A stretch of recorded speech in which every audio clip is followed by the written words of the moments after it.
A lamparina da estrada velha. Isso aconteceu em tempos antigos, quando as estradas eram só trilhas de barro e o povo media a distância pelo canto do galo e não pelo relógio. Naquela época, quem andava de noite sabia que precisava respeitar a escuridão, porque nem tudo que aparecia no caminho era coisa deste mundo. Um homem conhecido apenas como Antônio saiu de uma comunidade vizinha já perto do escurecer. Tinha passado o dia ajudando parentes na colheita e acabou demorando mais do que devia. Os mais velhos avisaram para ele esperar amanhecer, mas Antônio era teimoso e conhecia bem a estrada velha. A noite caiu rápida. A lua se escondeu atrás de nuvens pesadas e uma neblina grossa começou a se arrastar pelo chão, cobrindo os pés do cavalo. O silêncio era tão grande que até o barulho dos cascos parecia alto demais. Depois de muito andar, Antônio percebeu algo errado. A estrada parecia não acabar nunca. Os mesmos troncos tortos, as mesmas cercas caídas surgiam outra vez, como se ele estivesse andando em círculos. Foi então que ele viu a luz. Era uma lamparina fraca, amarelada, balançando ao longe. Uma luz que não clareava o caminho, apenas marcava a presença no escuro. Antônio sentiu um frio na espinha, mas o cansaço falou mais alto. Pensou que fosse alguma casa de morador antigo, esquecida no meio do mato. Quando se aproximou, viu a casa. Velha, de madeira escura, inclinada para um lado como se estivesse cansada de existir. A lamparina pendurada na varanda se mexia sozinha, rangendo devagar. Antônio chamou, mas ninguém respondeu. O cavalo empacou-se, recusando a chegar mais perto. Isso já era sinal ruim, mas Antônio desceu mesmo assim. Dentro da casa não havia móveis, só o chão marcado por pegadas antigas de muitos tamanhos diferentes. Algumas pareciam recentes, outras muito velhas. O ar era pesado, difícil de respirar. A lamparina entrou sozinha pela porta, iluminando a parede do fundo.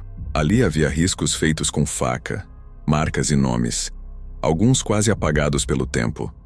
Antônio reconheceu um deles, o nome de um homem que tinha desaparecido na região muitos anos antes. O medo tomou conta. Ele correu para fora da casa, montou no cavalo e puxou as rédeas com força. Quando olhou para trás, a casa não estava mais lá. A luz tinha sumido. A estrada também. Restava apenas o mato fechado e o silêncio. Antônio passou a noite inteira andando sem saber para onde. O cavalo suava frio e tremia. Só perto do amanhecer ele ouviu o canto distante de um galo, que o guiou até um caminho conhecido. Foi encontrado horas depois, perto do cemitério antigo da região, ajoelhado, rezando, com o rosto branco como cera. Nunca mais falou direito sobre aquela noite. Os mais velhos diziam que a lamparina aparece quando alguém desrespeita a hora de voltar. Não é luz para ajudar, é luz para enganar. E até hoje, naquela estrada velha, ninguém viaja depois que escurece. Porque quando a lamparina acende, alguém pode nunca mais achar o caminho de casa. O forasteiro do interior. Relato real. Interior de Rio do Campo, SC. Essa história é real. Aconteceu no interior de Rio do Campo, quando eu tinha por volta de 7 ou 8 anos. Naquela época a gente morava no interior, em uma comunidade pequena daquelas em que todo mundo conhece todo mundo. Minha mãe sempre contava sobre um vizinho antigo que existiu por lá, uma figura que todo mundo achava, no mínimo, estranha. As pessoas diziam que era uma senhora, mas havia algo que não batia. Na verdade, diziam que era um homem que se vestia de mulher. Ele vivia sempre isolado, quase nunca saía de casa. Quando aparecia, usava vestidos longos, floridos, bem no estilo antigo. Nunca se misturava com ninguém. Era discreto, calado, e causava muito comentário no interior. Um dia minha mãe me contou que conhecia um parente desse homem. Um senhor que, inclusive, vive até hoje. Deve ter mais de 80 anos. Esse parente costumava passar pelas casas vendendo pão de batata, pão de cará e queijo. Minha mãe disse que quando ele aparecesse lá em casa novamente, ia conversar com ele para tentar entender aquela história estranha daquele vizinho. Algum tempo depois, o homem apareceu. Eu lembrei minha mãe na hora. Ela chamou ele e puxou o assunto. Perguntou uma vez, ele desconversou. Perguntou de novo. Ele ficou meio sem jeito. Até que, insistindo um pouco, ele resolveu contar a verdade. O que ele disse deixou todo mundo arrepiado. Na verdade, aquela senhora era um tio dele. um homem que tinha cometido um crime em São Paulo e veio fugido para o interior de Santa Catarina. Para não ser reconhecido, ele passou a viver disfarçado de mulher. Assim ficou até o fim da vida. Morreu ali mesmo no interior, sem nunca ter sido descoberto oficialmente. Mas na hora do enterro, a família enterrou como homem, porque todos sabiam quem ele realmente era. Ele viveu anos escondido como um verdadeiro forasteiro da justiça, isolado, sem amigos, sem visitas, apenas sobrevivendo naquele disfarce.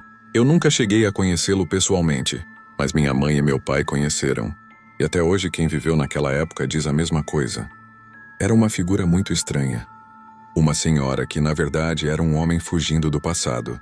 Uma história simples, mas muito maluca. E totalmente real. O Senhor da Casa de Madeira. História real. Essa história que eu vou contar é real. Aconteceu com a minha mãe cerca de 3 anos antes dela falecer. Mais ou menos 10 anos atrás. Na época, ela morava conosco em Taió. Mas ela sempre foi natural de Rio do Campo. Nos últimos 5 anos de vida, decidiu voltar para lá. Queria ficar perto do centro, então acabou comprando uma casinha simples de madeira, bem antiga. Essa casa tinha uma coisa curiosa. Nos fundos havia apenas um muro baixo separando de outra casa, do mesmo terreno. Eram 2 casas. A da frente, onde morava a filha do antigo dono, e a de trás, onde morava um casal de idosos. Quando minha mãe comprou a casa, os idosos já tinham falecido. Ela só conhecia o casal de filhos deles. Minha mãe sempre foi uma pessoa sensitiva. Quem acompanha o canal já ouviu várias histórias envolvendo ela. E pouco tempo depois de se mudar, começaram a acontecer coisas estranhas, sem motivo aparente. Certa noite ela estava dormindo quando acordou de repente. Ao virar o rosto para o lado da cama, viu um senhor em pé, bem ao lado dela. Ela não sentiu medo imediato. Achou estranho, mas acabou fechando os olhos e dormindo de novo. Quando acordou novamente, não havia ninguém ali.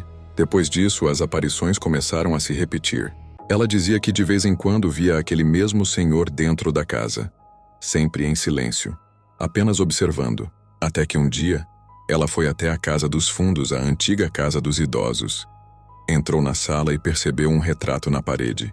Um senhor e uma senhora. Ela perguntou para o morador da casa da frente: "Quem são eles?" Ele respondeu: "São meus pais. Eles moravam aqui antes de falecer." Na mesma hora, minha mãe gelou.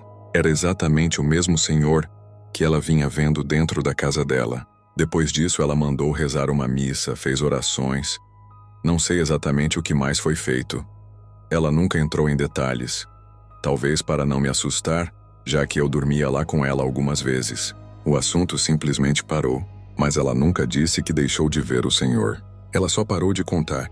E até hoje aquela casa, já vendida, já com outros donos, continua com uma sensação estranha, como se alguém nunca tivesse ido embora de verdade. A Bola de Fogo do Palmital, Taió, Santa Catarina. Relatos real.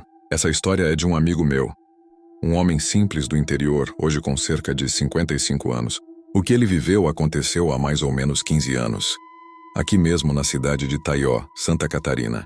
Naquele dia, ele foi visitar parentes numa comunidade chamada Palmital, a uns 10 quilômetros da cidade. Foram 4 pessoas no carro. Ele, a esposa, o cunhado e a cunhada. A ida foi tranquila. Estrada de chão batido, típica do interior, mato fechado dos 2 lados e silêncio absoluto. Mas a volta aconteceu por volta da meia-noite. A noite estava escura, sem lua. Só o farol do carro cortava a estrada de barro. Em certo ponto do caminho, do lado direito da estrada havia um campo aberto mais baixo que o nível da estrada. Foi quando ele olhou para o lado. No meio do campo, ele viu algo que até hoje não consegue explicar. Uma bola de fogo. Não era pequena, nem grande demais. Ela variava de tamanho como se respirasse. Aquela coisa se arrastava pelo chão, deixando um rastro de luz e, de repente, subia sozinha cerca de 3 metros no ar e depois descia de novo. O motorista freou instintivamente. O carro ficou em silêncio. O mais assustador é que todos viram. Os 4 passageiros estavam olhando para a mesma coisa ao mesmo tempo. Ninguém gritou. Ninguém falou nada. O medo foi tão grande que parecia ter travado a voz de todo mundo. A bola de fogo continuou se movendo por alguns segundos. Depois simplesmente sumiu como se nunca tivesse existido. Eles seguiram viagem em silêncio absoluto até chegar em casa. Até hoje, esse meu amigo conta a história com os olhos arregalados. Ele jura que não era fogo comum, não era carro, não era pessoa, não era animal. E é aí que entra a lenda antiga do interior. Reza a lenda que quando isso acontece é o compadre saindo escondido com a comadre. E que essa bola de fogo nada mais é do que o temido Boitatá, uma entidade antiga que aparece nas estradas rurais, principalmente de madrugada, para castigar pecados, ou anunciar que algo errado está acontecendo, coincidência ou não. Depois daquela noite, ele nunca mais passou por aquele trecho depois da meia-noite. E até hoje ninguém ali no Palmital gosta de falar sobre isso quando o sol se põe